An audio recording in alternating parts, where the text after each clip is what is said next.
Are we ready? Can we proceed? Yes, I'm ready. Okay. Thank you, Honourable Chair. Honourable members, Mr. Matlala. So, on the 18th of December, did you had gone to the house, but you saw that there was something happening in the house, so you turned back. Yes. Did you go back to the house at all on the 18th? No, I didn't. You didn't.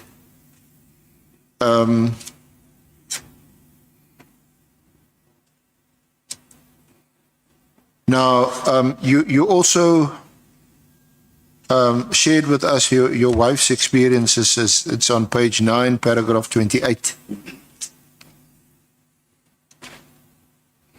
Do you want to read that into the record? My wife, Matlala, has also shared her traumatic experience of a raid by the Special Task Force team on our house. She recounted how my young children, aged 6, 9, and 11 at the time, were forced to lie on the floor with their heads on their heads, with a rifle pointed at them. This heartless act has had a profound and lasting psychological impact on our entire family, especially our children. It is inexcusable and demonstrates the extreme lengths to which these individuals were willing to go. Now, you summarize and you say that these incidents are somehow connected. Is that right? To the hospital lease and the Medicare 24 contract. The contract, yes. And you draw that conclusion if you go to paragraph 29. Do you want to read that or elaborate on that? This raids the confiscation and theft of my property, the harassment of my family, and the confiscation of my devices, and all occurred during a period when I was actively pursuing legitimate business contracts and simultaneously facing difficulties with SAPS regarding a hospital lease on my Medicare 24 contract. I believe these actions were part of a coordinated effort to harass, intimidate, and ultimately derail my business, possibly due to my perceived and/or alleged association with certain individuals or my involvement in the Medicare contract.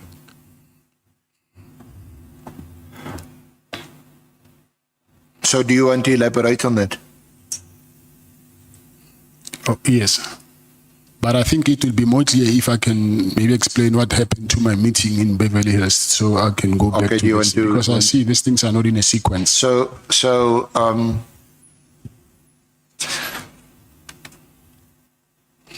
let's first deal with the court application, and going to your lawyers after or in between the first and the second raid. Is that's when you launched the court application? Yes. And that court application, we have referred, Honourable Chair, Honourable Members, we've referred you to it, and that is to essentially interdict, stop the police from harassing you and threatening you and assaulting you, that kind of thing. Yes. And in that affidavit, you read portion of it, you describe what happened and how it happened. Yes. That application was launched. In other words, your lawyers went to court, they had it issued, and they also got a date. Yes. That's correct. And set it down for the matter to be heard. Yes. The matter was never heard. It was set to be heard on the 24th of December. Yeah. But it was withdrawn. I will explain what happened here. Yeah. So,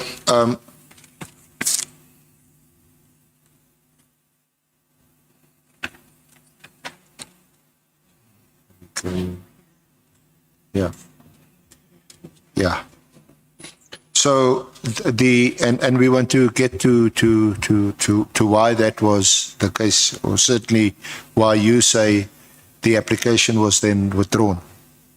So leading up to then, you referred to a phone call that you received shortly after the raid from And you mentioned his name, Bongani Mbongosi. Yes. I see is he also known as Mabonga, or is that a nickname? Yes, it's a nickname, yes. Sorry, Mr. Matlala? Yes, it's a nickname. Okay.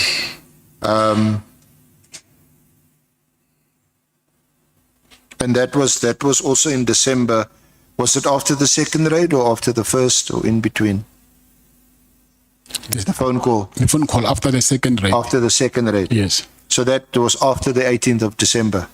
Yes. Do you or did you know Bongani? Yes. Bongozi? Yes.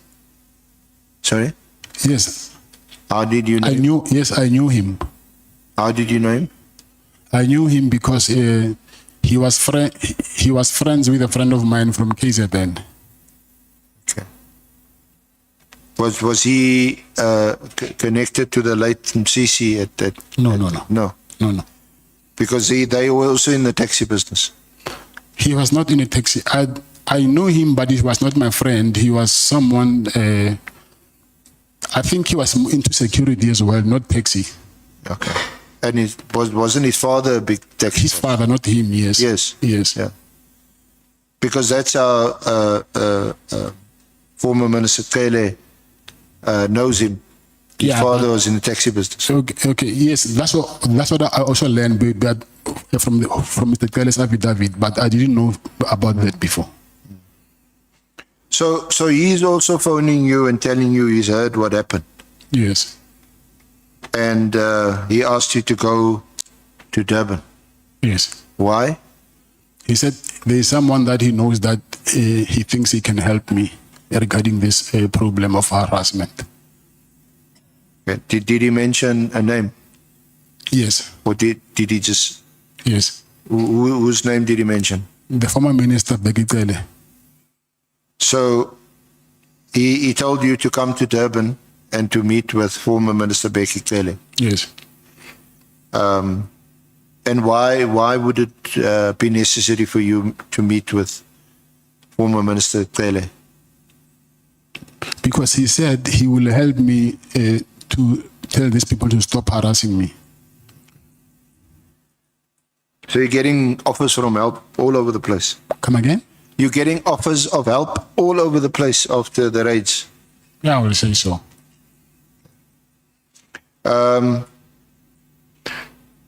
But before you now meet a former Minister Cele, you had already initiated court proceedings? Yes.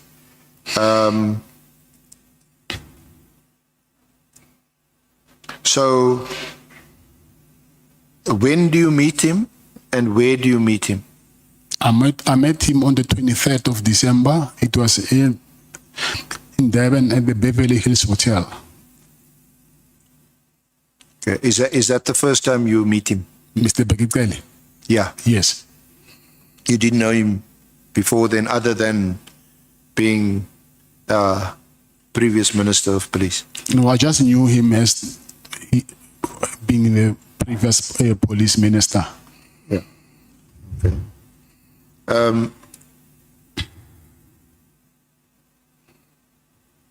And did he give you any indication that he knew about you and what you do and your business interests? This is Minister Cele. You mean while we were speaking? Yeah.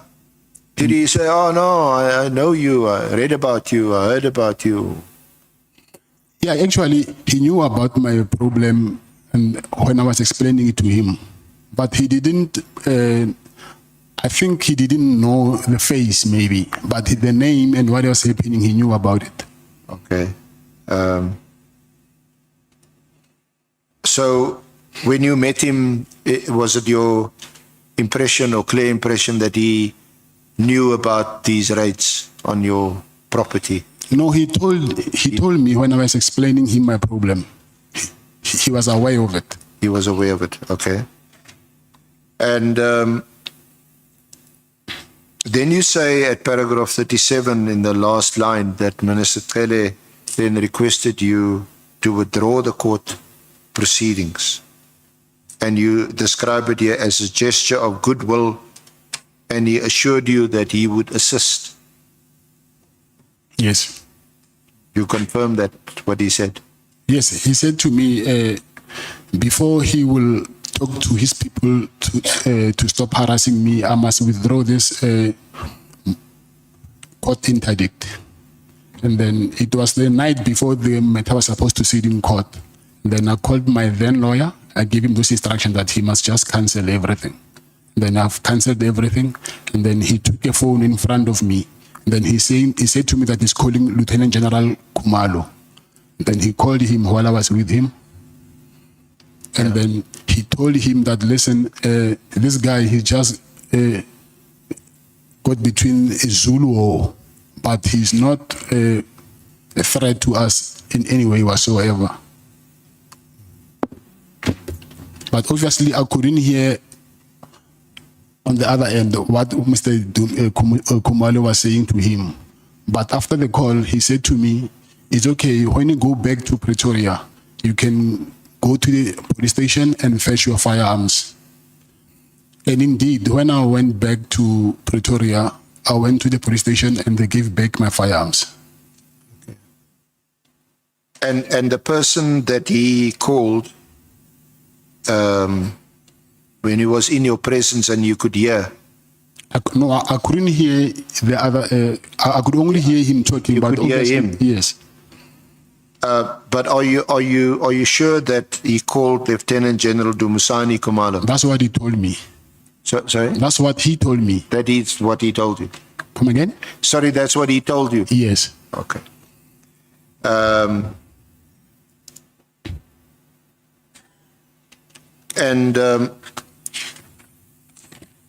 What happened after the phone call and before the phone call? Did you also phone in their presence, in Cele and Pungosi's presence? Did you phone your lawyers to say, yes, withdraw this, don't proceed with the court application? Yes, I did that, yes. Okay. I see.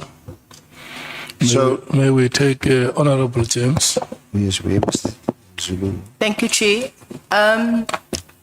Just clarity, you said that you met with former Minister Bheki because you received a phone call that he could assist with your problems, right? Yes, that's correct. Which spoke to the harassment charges against the police. Mr. Bheki testified before this committee saying that the reason for your meeting was because you had information for him about the current minister, Minister Nkunu. So I'm just confused. What was the main purpose of that meeting? If you can just give us clarity. Thanks. The purpose of my meeting was for me to ask him to stop the police from harassing me. But what you're saying, I know about it. I will explain further when during my meeting with him there by the hotel. Honorables, okay, let me do this. There are two members who want to make follow-ups. Is Honorable Sangoni and Honorable Ntuli, the Chief Whip. Can I check if we have more members so that I note all of you? Honorable Malema will be number 3. Honorable Ngola number 4. The list is closed. Honorable Sangoni. Thank you very much, Chair. Good afternoon, Mr. Matlala. You said that you couldn't hear the person on the other side, yes, but you heard Minister Uno saying, and I want to Minister Cele, yes, former Minister Cele saying you are caught in, did you say a Zulu war? Yes. And then when he then said that, I know that you can't hear the person on the other end, but did you get a sense that he was then explaining this Zulu war, or it just sounded like the person on the other side knows what a Zulu war is? That I cannot explain, but that's what I heard him saying, that I'm caught up between the Zulu war. What it meant even today, I don't know what that means. Chief Whip. No, thanks, Chair. The first question I wanted clarity has been asked about the Zulu war, and let's leave it where you answered it. The second one, Mr. Matlala, is that if I heard you correctly, and you would obviously indicate if I did not get you properly. There is a person who called you from KZN and advised you to interact with Mabonga. No, Or is it Mabonga who Yes, called you yes. to prepare for a meeting with former Minister Cele? Yes, it's Mabonga who called me. Okay. No, thanks. Honorable Malim. Mr. Matlala, you said the people who rated you, amongst them was a person called Kumalo. And then you go to a meeting, you tell Cele your problems. Then Cele says, withdraw the case. You withdraw the case. On the phone, you call your lawyers, withdraw the case. Cele calls a person called Kumalo. He says, no, this guy is caught in a battle or a fight or a Zulu war. He has withdrawn a case, something to that extent. And then when he drops the call, he says to you, when you return to Pretoria, go and take your firearms. When you return to Pretoria, you get your firearms. Do you have any reason to doubt that indeed he was talking to Kumalo? Because the person who was at the center of taking your firearms was Kumalo.